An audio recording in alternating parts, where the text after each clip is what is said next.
ముఖ్యంగా నిన్న కాంగ్రెస్ పార్టీ ఇప్పుడు అది కూడా ఒకటి ఆలోచించాల్సిన అవసరం ఉంది. మీరు పెట్టింది ప్రగతి భవన్లో ప్రజెంటేషన్, ఇచ్చింది అధికారిక హోదాలో. ఓన్లీ కాంగ్రెస్ ఎమ్మెల్యేనే పిలుచుకుంటారా? దాన్ని అందరిని పిలవాలి కదా.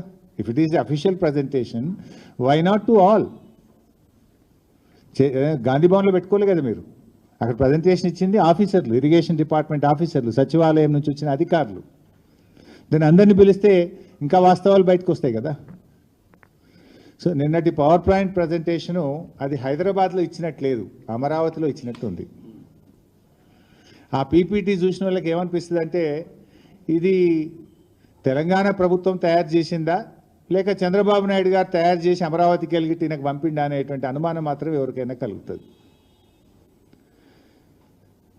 ఇలా బనకచెర్లను ఆపాలనే చిత్తశుద్ధి మీకుంటే మీరు చూపాల్సింది ఏంటిది? ఆంధ్రప్రదేశ్ ప్రభుత్వం, చంద్రబాబు నాయుడు గారు కేంద్రానికి రాసిన లేఖలు, జలవనరుల శాఖకు రాసిన లేఖలు, బనకచెర్లను ఆయన ఏ రకంగా ముందుకు తీసుకుపోతున్నాడో చూపించాలి. అది చూపించిందా మీరు? దాని గురించి ఎక్కడా ప్రస్తావన లేదు. చంద్రబాబు గారు బనకచెర్ల మీద కేంద్రానికి రాసిన లేఖలు కానీ, ఆయన మాట్లాడిన మాటలు కానీ నీ పవర్ పాయింట్ ప్రజెంటేషన్లో ఎక్కడ నువ్వు చూపలేదు, దానికి స్థానం దొరకలేదు.